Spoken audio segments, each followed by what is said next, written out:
Hello and welcome to the Tech in the Hood podcast. I'm your host, Ahmed Flex Omar.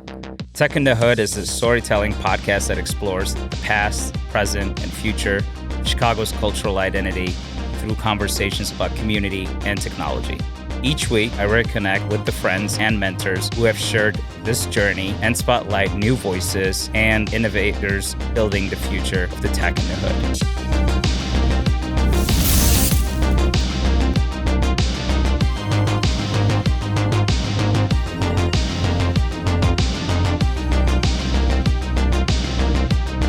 Welcome back to Tech in the Hood, the show that brings you all things art, business, culture, and of course, technology.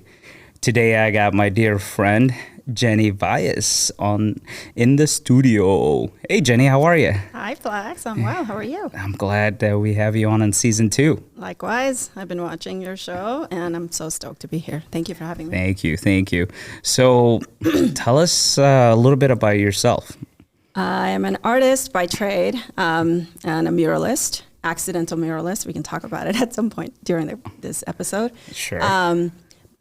Prior to becoming an artist, my background is in e-commerce. So 15 years of that, and then I pivoted in my late 30s, which is a really cool story for myself, and people who can hear hopefully can get inspired by it. And then I decided to dive into artistry and really hone in on my craft and taught myself how to paint. Wow. I mean, we could wait to get to midway or the end of the episode to go over that, but I think people would want to know right away, like, how did you start painting? You said accidental? I'm an accidental muralist. Artist, painting, yes. Uh-huh. Honestly, like throughout life, I could always draw. I could sketch just fine. I always tell people, if you can draw any Disney characters and you know proportions and perspectives, I think you've got a pretty good grasp on, honing into that craft. I never personally considered painting until there was this dark period I was going through right before that. I feel like there's always this moment in life when you have this, it's like the book Alchemist, you have this signpost. And I had this signpost, emotional signpost that kept telling me to paint. And then I went through a very dark period, and I could not stop thinking about painting during that time. And it was that moment when, when you're down is the time to take the risk, because how much further can you fall, right? Like you already are there in the pits. And I just decided to go down that route and started painting, hated everything I created for the first year, cried every time I created a piece because it looked nothing like what I wanted it to. But something in me just told me I had to persevere and continue. And then I'd say about a year later, after bringing somebody else's project to life on a large scale, which was The World We Want on Michigan Avenue, with the success from it, I knew I was ready to kind of build my own dream. Because at that point, I was done building other people's dreams. And I taught myself seriously. I took it seriously, and about 6 months later, I was painting full time. That's incredible. So you didn't go to school? No. Not for painting. Not for painting, but you did go to school. What did you study? Did you study graphic design? Yeah, my education is in graphic design from UIC. Got it. And then what did you do with the degree? Honestly, at the time, what drove my career trajectory was money. There wasn't a lot of money to be made. We won't talk about how old I am, but back then in graphic design, right out of college. And the other unfortunate thing was UIC did not allow double major or even a minor with graphic design in art school. We were part of the architecture school. Mm-hmm. And so I always knew I wanted to learn business. And really, I knew at some point in life I was going to build my own business. And the only way to do that was really just get that experience hands-on. So I ended up taking a job in e-commerce. And my boss was smart because he was hiring a graphic designer because he knew the creative skills were needed in e-commerce to think creatively in business. And it was just a brilliant move on his end. And for me to take it, it was a major pay cut because it was an entry-level position that barely paid anything. Sat down with my brother, who I make a lot of life decisions with. And it was, we knew what I wanted to do. If I wanted to get into business and not go to business school, that was it. This was the way to do it. And I did it, and it was the best decision I ever made. So e-commerce is obviously tech, right? It was all tech. So did you ever think you would be in the tech world? No, I honestly never did. I was in a B2B business model, and I was responsible for bringing our B2B business online, which is completely commission driven. So my first channel of audience was the sales agents, not the end customer. And that was a whole different mindset to really become the voice of the brand and the voice of the business. Yeah. It was Lawson Products, by the way, which is a large MRO company, which is nuts and bolts and drill bits, very, very sexy product line. Yeah. And hydraulic presses. I mean, it just was fascinating for me. I stayed there for 5 years. And just learn how to build an e-commerce business from the ground up with like legacy systems. And it was just, it's something I did not even anticipate that I would get into. And just working with the IT team and leading that part of the process, it was like amazing, honestly. That's awesome. Yeah. So did you pick up certificates during Some that certificates, time? yes. I did a mini MBA program at Loyola. So that was my entry into the master's program. Yeah, it's a rambler, huh? Yeah. You got in. Yes, I am, and I'm part of the alumni weekend coming up. I'm really excited to participate in that and contribute back to that community. That's incredible. Yeah. And because that MBA actually played a pretty big role in the future of my career. Yeah, let's talk about that. Was that in downtown in Chicago? Or yes, it was the downtown. Classes? Yes, yeah. They had a 10-week program at the time, and it was beautiful. And it just kind of gave you a snapshot of a full MBA program. It was for executives. And so my company was sponsoring that. And my colleague and I were chosen to take part, to do that program. That's really cool. Which we were very fortunate that my boss was able to, champion that for us. And then when that job ended, I quit. And then I was looking, because at that point I had reached my ceiling for growth there. I really wanted to get into B2C, and really specifically I wanted retail experience, because just learning how to sell products to the end customer was just I knew it was not going to be an easy game, but this is how life works. When you set intentions, just be ready, because it happens. And my recruiter at the time wasn't even specializing in retail or fashion or clothing. And he asked me what was my dream job. And I told him I wanted to learn how to sell clothes to the end product, to end customer, end user. And turns out Oprah was opening an Oprah store with a clothing line and accessories line. And I was brought on by my team. Hold up, Oprah Winfrey? Yes, Winfrey. Just making sure I got that. She was my boss for 4 years. The best thing I've ever had for my career, apart from becoming an artist, like no joke. It's an incredible experience. I was brought on to launch the Oprah store online. So I had an e-commerce there for 4 years. That's so cool. Yeah, I mean, we had a beautiful team. What was she selling on that store? Oh, we had actual product line, just loungewear. Basically, it was Oprah's lifestyle outside of work. But she's cool. Very, very chill. Yeah. She's very down to earth. And so everything that loungewear, T-shirts, like stuff that she likes to hang out in, not Spanx, and not those dresses. And then we also had an entire product line dedicated to the women, to the girls' school that she had in Africa.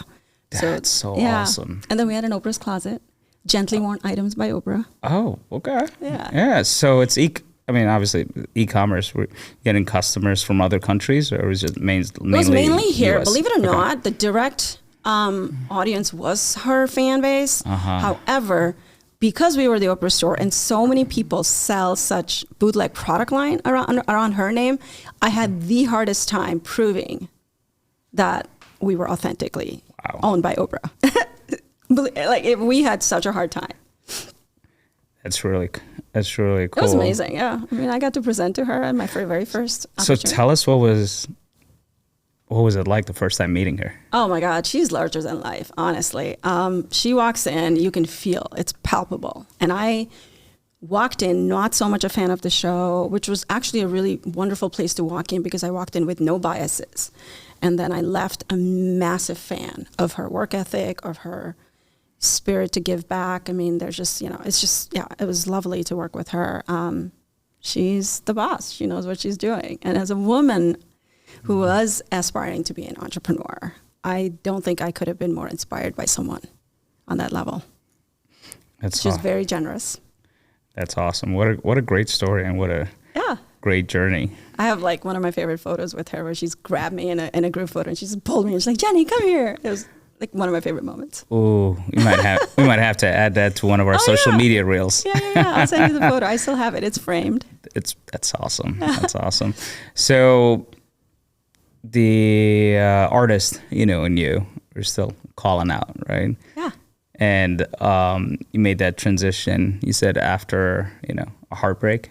Yes. You want to talk about that? Or? Yeah. I mean, I always tell people that there's this calling within you. We all are meant to do something, and we're all on a journey to seek our legacy, right? Like we wonder what our legacy will be. And in the end, that calling is really knocking at your door on so many different parts of your life.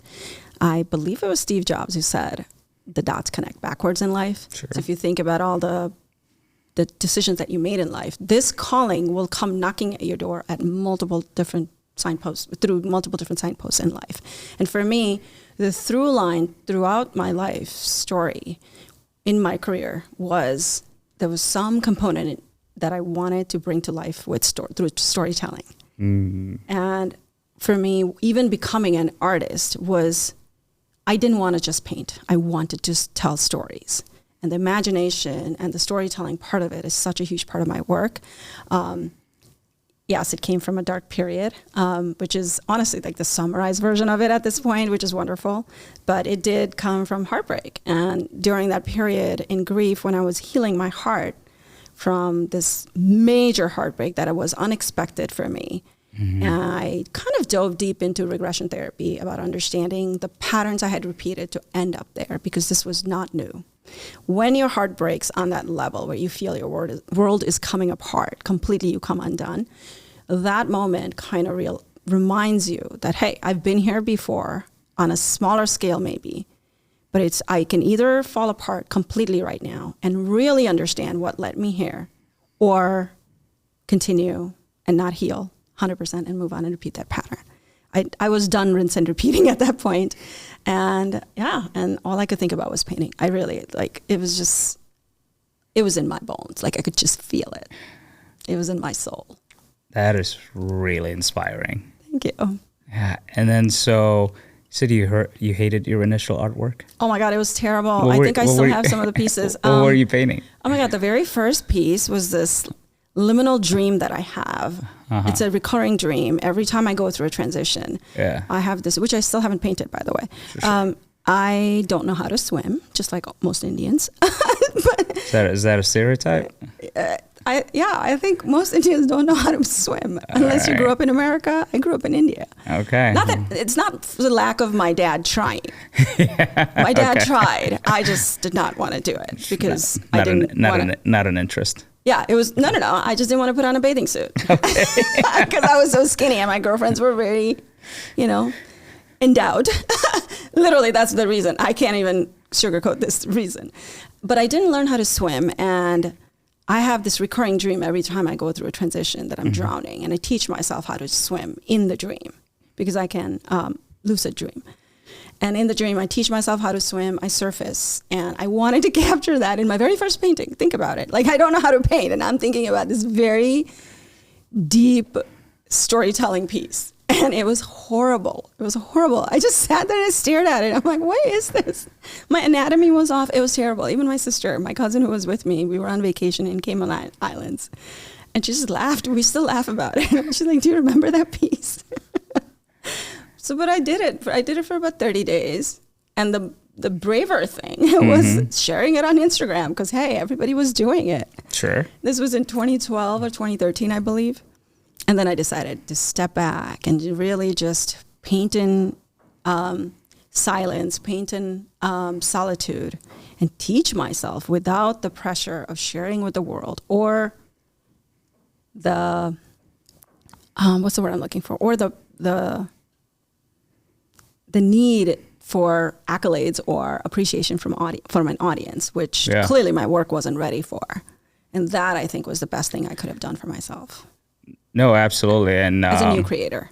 Yeah, no, absolutely. Right? And you and I recently went to an event for Andrew Huberman. Yes, right? Yeah, yes. the Huberman Lab. A podcast, and I never thought I would sit in a lecture hall with a paid lecture that we bought tickets for. So many people, but I mean, he was obviously incredible, right? Brilliant, and we talked a little bit about what you were just talking about. I mean, I think diving into something that you're not ready to share with the world is a disservice to your gift. I think I always encourage friends and artists, emerging artists, who want to just start sharing too early. Because what happens is you start criticizing that work until I always say, you better become a fan of your own work before you share it with the world. I am the biggest fan of my work. Until I am happy with the piece, I won't share it. And I was doing that. And so once I learned that practice, I think it was such a beautiful journey after that. Because when I did start sharing work, it was ready. The world was ready. You could see the love I poured into it. Yeah. And then also you create mystery and anticipation. Right. So people were ready to receive it at that. Yeah, I'm working on a new collection emotionally right now, because for me, it's an emotional process first, and then comes the next step. And I think it's going to be very, very stunning work that's going to come out in the next year. No, that's really cool. I mean, it's really interesting, the way you talk about, your creative, process. So for me, even with the podcast with Tech in the Hood, I had the logo, landing page, domain, all of that for a few years before I even started. Love it. The podcast, and I had my artist signature before I started painting. There you go. So it's timing, right? I mean, when it feels right, it feels right. And I was, transitioning and leaving the non-for-profit world, and I felt like I have to tell, my story, but then. At the same time, I also love building, community, right? So it's like, what podcast thing? Let's do it, because that's what I was doing with Mala, anyways, in terms of storytelling. So it worked out great, and I didn't care how people were gonna receive it, because I knew the stories we're gonna tell are really good, stories. So it just worked out, So I'm very grateful, obviously, to people like yourself that been super supportive, from the from the start, because one of the things I always like to do is when I'm ready to launch a product, a project, whatever it is, I have a committee, so I call it an advisory board, but you give it a fancy name depending on the project, and you're part of that crew, so anytime I posted anything, I shared it, you shared it, and so thank you for that. You were really, really helpful with getting us those early views. Absolutely. I think like Tim Ferriss, posted something just day before yesterday about if you are going to start a new business, pick a category that is not mastered, because tapping into something that's already being mastered by someone, it's going to be hard for you to kind of get noticed in that, which is what I like about your podcast, because it's so different, and it's an area that hasn't been talked about, which I really love. Not on the level that you are, at least, because you're bringing such a deep, vulnerable aspect to it, which is such a core tenet of everything that I do in my work. Thank you. I mean, I call myself a creative person, but I can't draw a straight line. It's fine. You do not need to draw. It's all right. You do not need to draw. I can color. Paint. Yeah.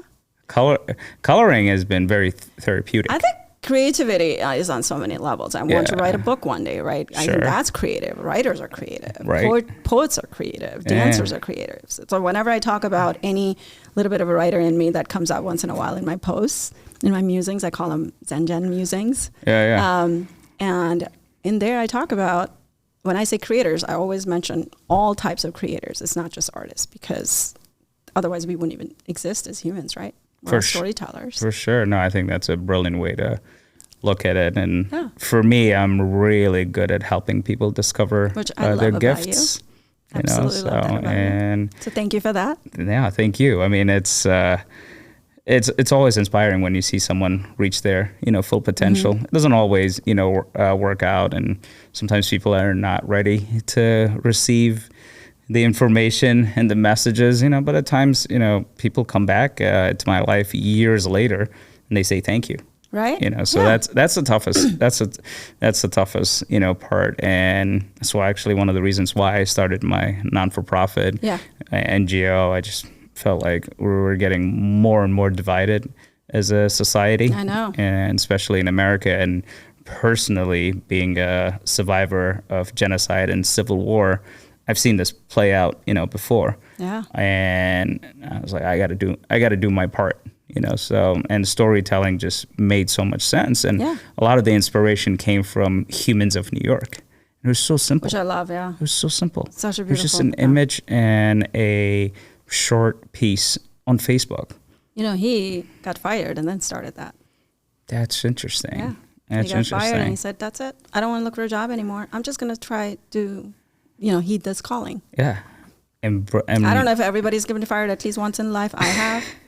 I'm still friends with all my peers and my boss, especially her, and I reconnected 6 years later, and it was the most heartfelt conversation because I was not the best employee and she wasn't the best boss, but we are in such a great place. It happened to me too, and sometimes it's the best thing that can happen to you. Literally was the best thing that could happen. Because that fell apart, and then my engagement fell apart, and then I started painting.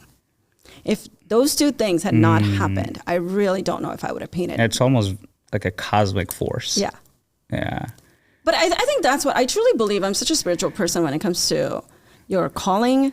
Yeah. I really think that the universe at some point is going to intervene. Sure. The longer you avoid the calling, especially when you're meant to do certain things in life, the universe at some point is going to intervene, and really it's going to come crashing down, and it's your job to heed that calling and really look at that sign and say, okay, that's it. I'm going to go for it. I mean, the signs for me that year were massive in articles and posts, and suddenly all these artists started showing up on my Instagram feed. I mean, it was just everything that could have aligned started aligning. Yeah. I could literally no longer ignore community found you. It was so loud. Like I could no longer ignore that noise. I could not. It was so loud. That's really cool. So what are your mediums? My favorite medium is acrylic. Ah. Yeah, okay. I would love to paint in oil. I don't have the patience. I would love to. I don't have the discipline. I truly admire oil artists, but acrylic just gives me very instant gratification. So, especially because I have such deep stories that I want to tell, and so I need to see that piece dry up fairly quickly because my work is so layered, emotionally so layered. And then I've actually in the last 3 years really mastered alcohol ink on a whole different level than most artists do. My trick is pour the whole bottle. Most artists put drops, I pour the whole bottle. And it's my favorite thing because one day I was experimenting with it for 3 years. And one day I just dumped the whole bottle and I was like, that's it. That's my thing. Any particular one? I actually love Jacquard. I think that's how you say the brand. Sure. Love the brand. Absolutely brilliant ink. That's really cool. And so you do a lot of work also around women's empowerment, and you see it in your pieces. Mm-hmm. The other thing that we also see in your artwork is dance. Yes. So you want to talk a little bit about that? So I grew up studying classical dancing in India. I just did not pursue it as much because there was a lot of favoritism. Unfortunately, that just happens with teachers. And it left a sour taste in my mouth. But I am a good dancer. I was able to kind of play with that a lot more once I moved to America, and we would host youth programs from the temple, which is where we partied kids. We went to the temple in the youth program because all the boys came. But we also raised money for the temple, and we choreographed a lot of dances. And I was able to really kind of go back to that, love for dancing, which I really think I'm going to revive. I've been thinking about it a lot more again, and study a little more classical dancing, and this time for fun and not because you're supposed to as a child. Yeah. I think that was the mistake that a lot of parents make. Yes, while you're equipping your child with all the opportunities, really that pressure that comes with it was really exhausting for me. I really just wanted to dip my feet into it and not feel the pressure of, because classical dancing in India is not simple. It's 7 years of actual dedicated practice to graduate from the program. And I just didn't have the patience for it. And after about 3 years, I quit. but it gave me the foundation for it. And so that's why it does come into a lot of my work. I haven't done a lot of Indian dancing paintings that, bring that in, but ballet, I'm obsessed with ballet. And that always comes in, the body type. You and Arnold Schwarzenegger. Right? Probably. Does he really? Yeah. Oh, I had no idea. he trained in ballet so he can oh my God, that makes sense. perform, better for his bodybuilding. Actually, that makes sense because a lot of, I've heard football players sometimes actually do some footwork, which is fascinating. Oh, it's all footwork. Yeah. It's all footwork. Like dancing footwork. But yeah, I particularly love the body language from ballet because the discipline to really work on your body on that level and then capturing those emotions. So anytime I want to paint something, the emotions I get pretty fixated on a singular emotion. Sure. So if I cannot move on from it, I've been sketching a piece for a commission. I'm not joking, for a month and a half because I want this very specific emotion on the face. And ballet captures a lot of those for me, and which is why I kind of just have to revert to that. Have you ever done anything with a ballet company? Not yet. I would love to work with Jeffrey Ballet. I haven't really reached out to them yet. We go and tag them. Yeah. Because I have this vision of creating these pieces that kind of come to life with them. But yeah, I would love to. How much do you know about the Joffrey Ballet? Not enough, apparently. What do you know based on the expression on your face? What do you know? What do you know about the founder? I don't know anything about the founder, actually. Do you know that he's Afghan? Oh, I did not know that. Yeah, he's got a very Muslim Afghan name. I had no idea. Wow. What is his name? Incredible story. I can't remember the name right now. Oh, okay. But you know what? Since we got internet in the studio, I'll tell you who Robert Joffrey's That's name amazing. Is. Yeah, I just hope I don't butcher it on air, but gotta let you know because this is deep. His actual name is, before he changes this, Anwar Bey Abdullah Jaffa Khan. That is amazing. So just Anwar. It's incredible because he's a Khan, right? And when I would host, Khan meaning Khan. Khan, yeah, right? Not C-O-N. Not C-O-N. He's not. Shah Rukh Khan. Yeah, exactly. When I would teach classes, to people around Mala for arts and culture and so on, I'd bring up his image, and people are like, "Wait, what? He was born?" I had no idea. This is so amazing to hear. In an Afghan family? They were shocked. And that makes so much sense for the love that I have for ballet now, because especially Joffrey Ballet. Like I said, I really, really believe in the universe putting out signs. So the fact that I've been wanting to work with them for so long. Yeah. You've been to my solo shows. I will always have a live performance there. And I've had 3 ballet dancers. Last one I had a cellist. But I love sharing the stage with artists, and having dancers is like such a beautiful part of my work. Yeah, I mean, you're really supportive of your artist friends. Oh, thank you. I would see you promoting, their work, but that's awesome. Especially because I've fostered such a beautiful community of supporters who attend my shows, and just sharing that opportunity for other artists to share their craft and their passion. I think it's such a gift, and it's a very self-serving altruism move on my end. Trust me, I feel very amazing with it. That's fine. But hey. I mean, bring it back to Huberman, right? Yeah. Said, do things that bring you delights. Exactly, right? And then all the other things will fall in place, right? Yeah, it's just like you connect. You love connecting people, right? Which is such a beauuful move and gift that you have. I know my algorithm has been getting better. It's not.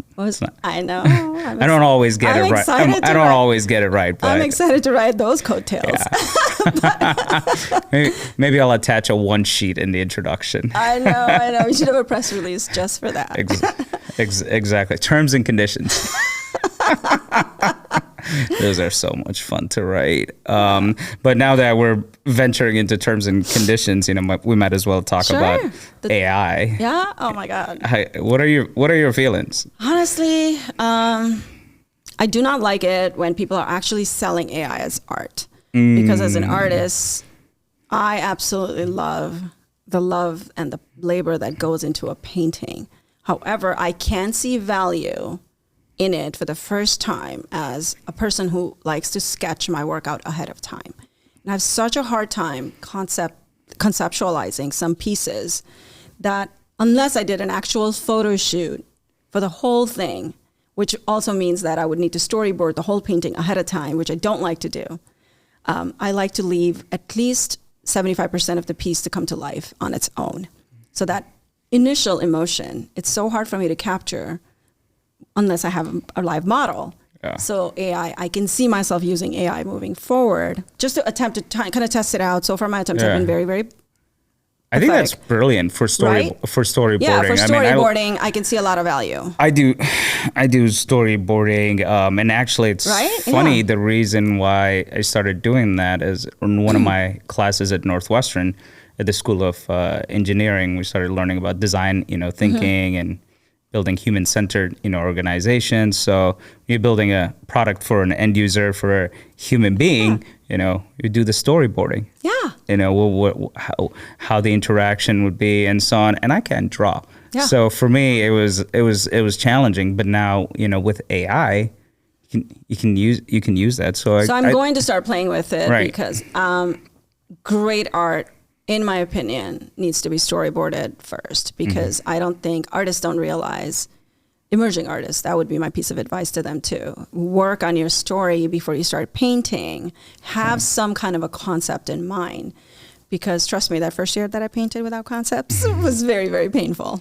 And so now I do take the time to really figure out. The narrative is important, right? Oh, it's so important. It's not just the art, it's the narrative. People don't fall in love with just the art piece. People fall in love with the story behind it. And if they've been following an artist, they are literally buying the story that the artist is sharing and the artist's journey. They're buying into that. It's not just a painting. Of course, there are going to be collectors who just fall in love with the piece instantly and buy it. But true collectors that have studied an artist's artwork, I call it heartwork with capital A-R-T. They know the love that I put in it. And that doesn't come unless you have a narrative. Absolutely. So sticking with technology, I've seen you work through your iPad. Yes. Do you? Oh my God, sketch? I am such a graphic designer still by trade. I learned Photoshop in 1995 when Photoshop was just starting to kind of, come to life for creators. And so I've been doing it.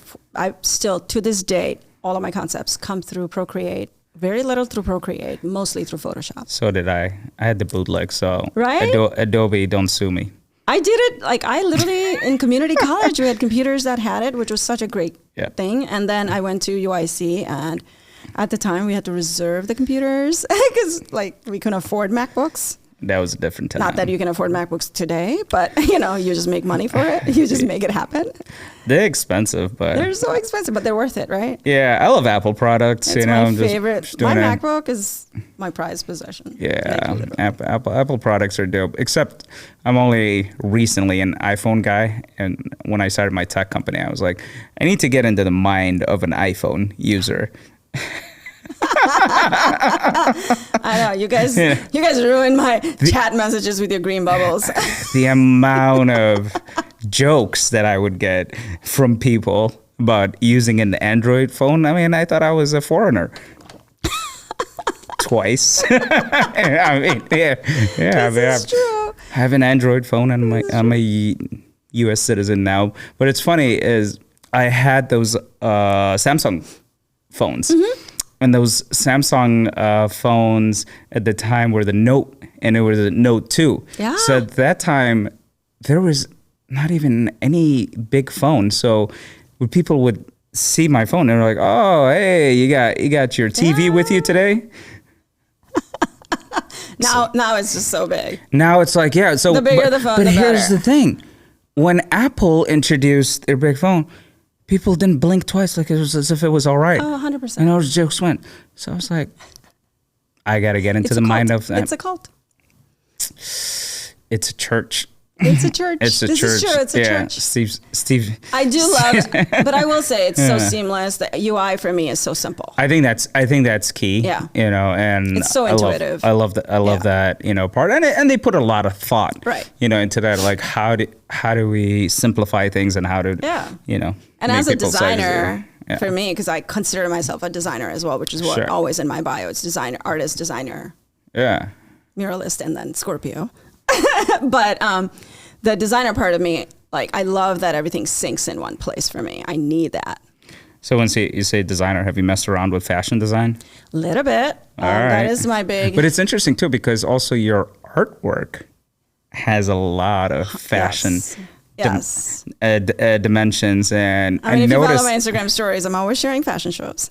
I'm obsessed with Alexander McQueen, for example. Yeah. I always say if I ever launched a line, it's going to be a wearable. Rest in peace, legend. Yeah. Wearable Alexander McQueen line. Have you watched the documentary? Yes. Amazing.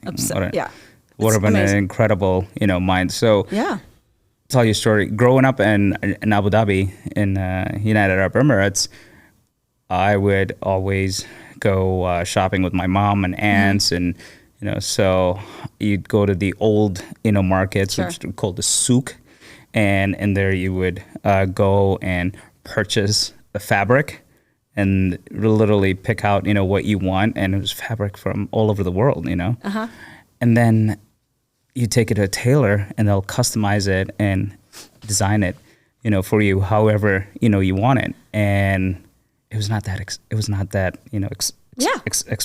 expensive. So sometimes, you look at certain things, and growing up over there, see a lot of it is shocking. American shows or, so we'd get all these different brands that would come in and even British shops, like, so all these off the rack stuff. And my mom's looking at me like, why are you grabbing the stuff off the rack? We're going to get you something nicer. And I'm like, no, I don't want it. I want, but I appreciate it now. We're buying into the story. It's the narrative. It's the storytelling. It's the narrative. Great design has a story behind it, right? It's not. You're not really people who are wearing. And if Alexander and it's McQueen aren't just wearing a black. And it's 50 years of hip hop, So for me, it was like, I want the FUBU. For us by us. And another cool story is I actually met Jay Alexander. You did? So the founder of FUBU, one of the four. Even went to a fashion show that he was a judge at, and even had dinner with him.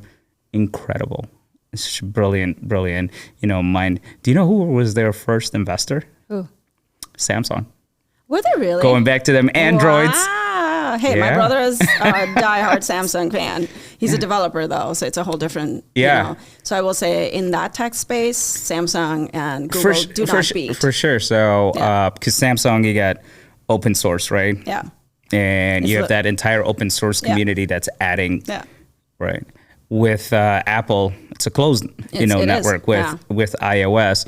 And like when we were at Harpo, we weren't allowed to have iPhones. We had to have Blackberries at the time.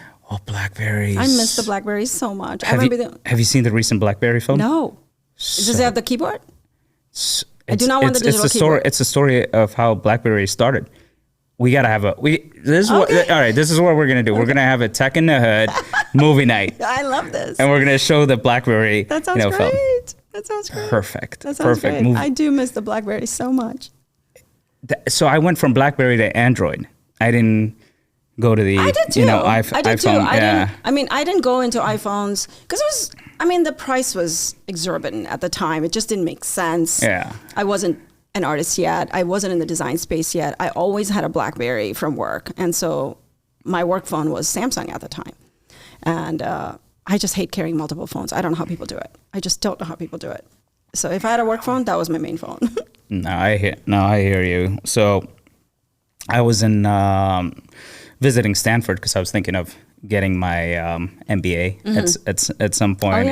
So who hasn't, right? Normally human beings are like, I might. What if this entrepreneurship thing does not work out? Maybe I go back and do my master's. So it was also part vacations because I would visit these schools in different cities on a Thursday when it was the party night. Everybody knows what that hashtag is. Right. So that being said, in Stanford, actually, when I was visiting, I was there for an entire week because a good friend of mine that went to Loyola was going to medical school over there. So he had some nice, digs. And so I crashed there and literally you can take a free bus and Sand Hill Road, go talk to VCs and so on. So that was a really cool experience. But some of the classes that I sat in were run, and the people that were teaching, the professors, were actual VCs in real life. Oh, so wow. One of the scenarios when they imagine, played was Android versus iOS. And it probably was the coolest, lecture, experience.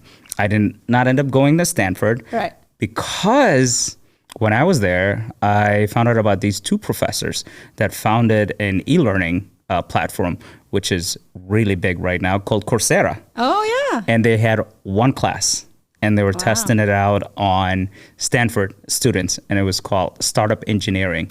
So they literally taught you how to build a Bitcoin website from scratch. That's amazing. And gave you access to AWS and so on. I was a computer science major at some point before I switched into accounting. And so I had a little bit of, gap about, with technology and so on. So that one class in Coursera taught me so much. And I shared it with some of my friends that were developers, and they're like, dude, this is incredible. It's something that you learn over 4 years. And so from there, I was like, I'm not going to get my master's. I'm just going to reinvent myself every couple of years and design my own, MBA. Nice. So every couple of years, that's what I do. So right now I'm taking obviously a lot of AI related classes, finishing up a specialization with IBM on applied intelligence. So I can build you any bot you want. I love it. Yeah, that might be my next T-shirt. So getting all these IBM badges, but it's technology is constantly evolving. So when I'm talking to people, tell them don't freak out. What really matters is relationships. Yeah. And those soft skills. And I feel like we're losing that. Yeah. Quite a bit. Yeah. And that's why a setting like this, a podcast, I learned so much. I mean, it could be somebody that I've known for 10 years. Just having them here, I learned so much. I got new business just by doing, the podcast. It's just so natural, but it's also so human. Yeah. And that's the human element that we're constantly, missing. And I think the pandemic really taught us a very important, lesson, and we shouldn't forget that. But that's why I love, art. So thank you for enjoying the rant. But my next question is your artwork. During that period, during that pandemic, was there a shift? Yes, I think there was that natural anguish and fears of where the world was going, where my next paycheck was coming from, right? Essentially, because you're an entrepreneur, and art was not on people's mind at the time, or so I thought, because it's just the first sense that you walked into that space with apprehension as an artist, that when people are thinking of survival and not making enough money, this is a luxury brand, like what I have, the kind of prices I charge, for example. It was not going to be something that people were going to think about. However, believe it or not, the pandemic was literally the best financial year for me because people tapped into that world. People wanted stories. People wanted vulnerability. People wanted narratives that they could connect with. People wanted to feel human again. I think it was just this incredibly beautiful shift for artists who were successfully establishing their brand the way I was, because I'm so, my brand is very much developed in the tech space. I have my own website. I do my own prints. I literally build everything myself because I have a very specific vision for everything. I was able to just really lock that in and just paint for the sake of painting. And it took me back home, essentially, is what I say, to just create work for the sake of creating art, for the sake of creating art. And the word for that year, I always have a new word for every new season, which usually starts during Scorpio season for me, which is around October. That year's word was grit for me. And so I created work around that space, and it was just probably some of the best work I ever produced. I love that. And you're also podcasting on Instagram. I was, and I have a vision for it. I'm bringing it to life hopefully soon. With your friend from the Simple Good, right? Yeah, so I had a few episodes. It's called the Heart Work Talk with capital ART again. And that is the heart behind the art and the stories of creators that you don't get to hear otherwise. It's that deep dive into the psychological makeup of the artist and the work that comes to life. There's so much more to it, and that's the passion. And it got such wonderful feedback during that period. It was a test run, and so I want to actually produce it on a full scale, which I'll be talking to you about. All right. I want to bring it to life on YouTube, and then hopefully pitch it to Netflix, because I think there's such joy and delight, like Andrew Huberman says, delight in sharing stories from other people. Yeah, speaking about Mr. Delight, Mr. Huberman, how's your morning routine? So my morning routine, you get in that sunlight? It's a very specific routine. I used to be a night owl. Actually, Huberman did a podcast episode on the circadian rhythm. Right. And we all, at some point, have to surrender to it. Like, there's no choice. The sooner you surrender to it, the better your life is going to be. It's so hard when you're traveling, though. Oh, it is brutal. It is so brutal. I can't even imagine. Mine is completely disrupted right now from the travels from last month. But typically my morning starts with around 6:30 a.m. And a cup of tea, Indian tea. I make with my mom's spices, which I love.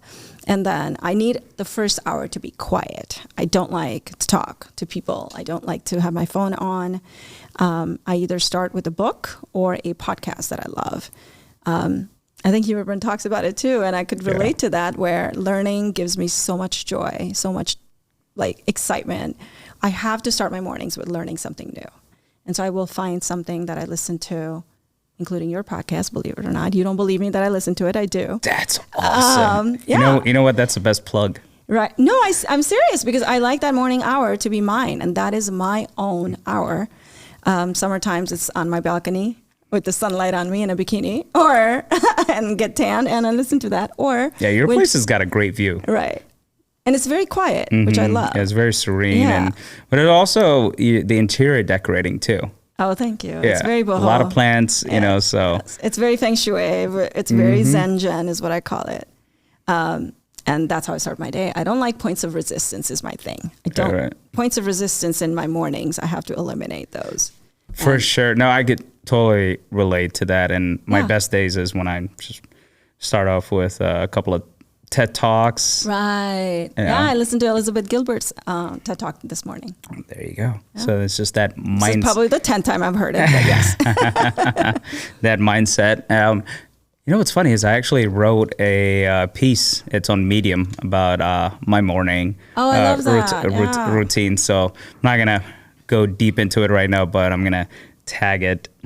You should, 100%. In the description. I think I am such a believer of morning routines, including making my bed. If I don't make my bed, it is on my mind for the entire hour it's not made. And I have to go do it, because that's a point of resistance for me move forward. So that's my morning routine. And then I get into my day. So what's next for you, Jenny? I mean, you just gave us a little spoiler about the Netflix project that you intend to pitch. What else?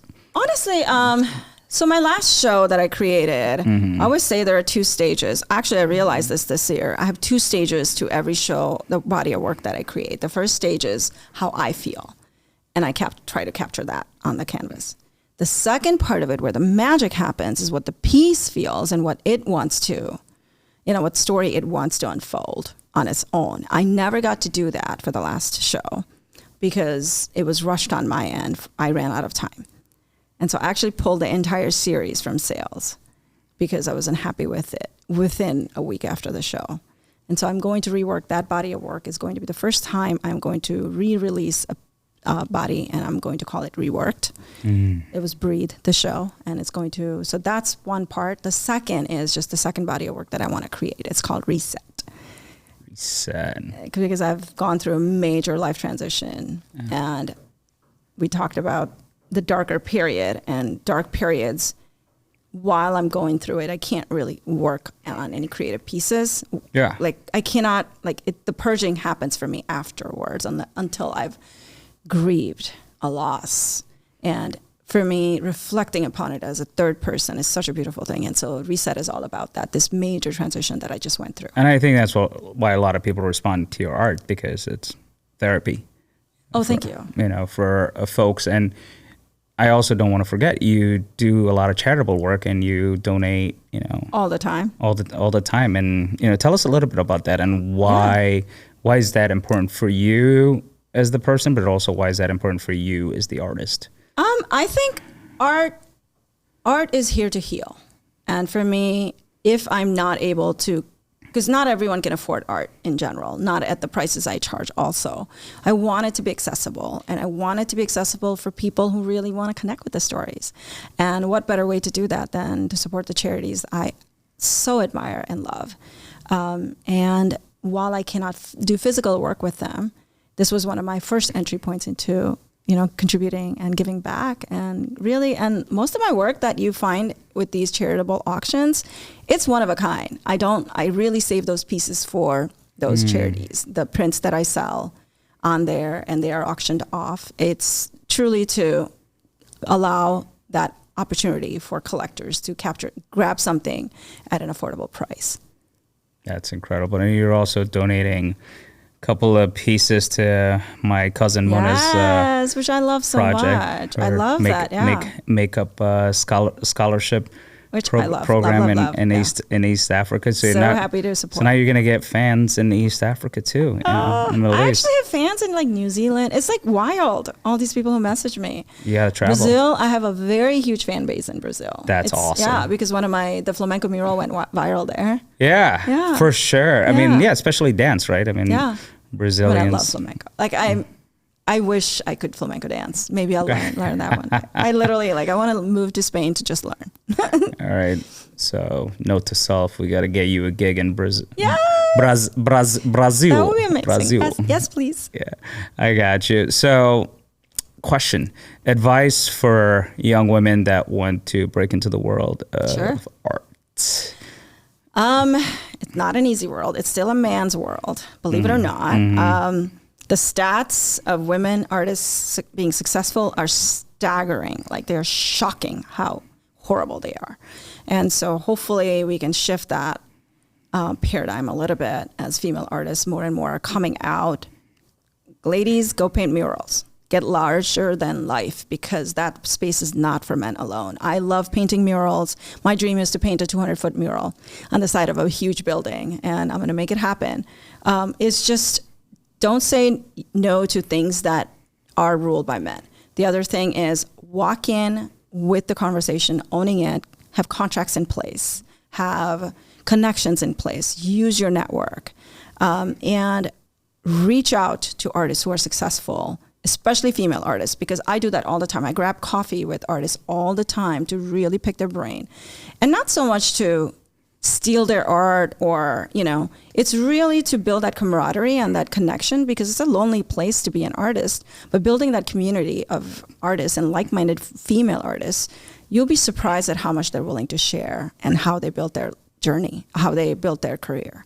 No, absolutely. So one of the biggest hack when I was doing the Mala events, how many people I discovered that were artists that were working in corporate America, but they didn't feel like they could pursue that at some point. Maybe there was, expectations, from the family to become a doctor, to become an attorney. You know how the culture is, right? Yeah.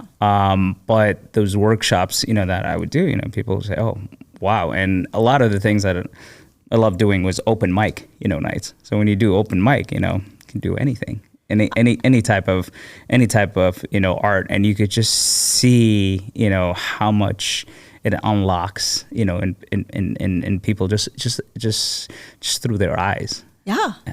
And I have this dream of creating some kind of a show or a project with women artists in different disciplines. So an artist, a poet, a writer. Like I want to bring 10 different disciplines together and create something so magical that everybody's passion shines. Yeah. And I think coming together and creating these like cohorts of groups of people that can elevate each other's presence, I think it's a beautiful thing, because it's not easy to share the stage.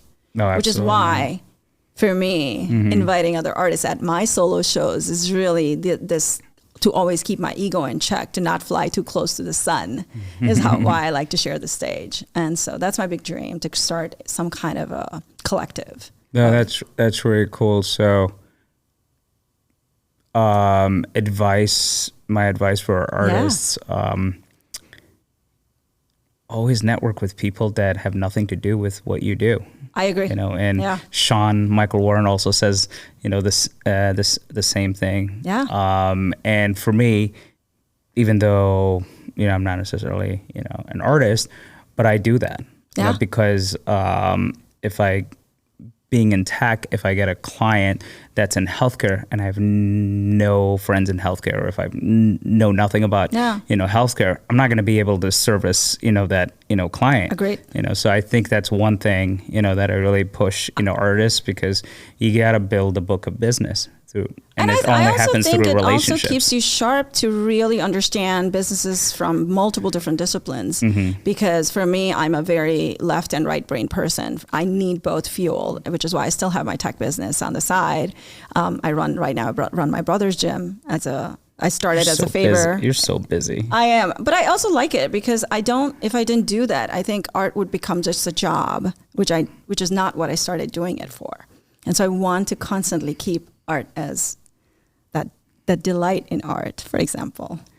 Well, I think that is a great place to end today's podcast. Sounds good. I really appreciate you being on the podcast, being a supporter, and if you're up for it, would love to have you back on season 3. I would love that. That I think what we need to talk about in that episode is really about this darkness, this attachment, and this romanticizing this dark myth that suffering and creativity go hand in hand. They do not. And I have very deep thoughts on that. Hashtag Netflix week coming. All right. Well, thank you. This was lovely. It was a pleasure.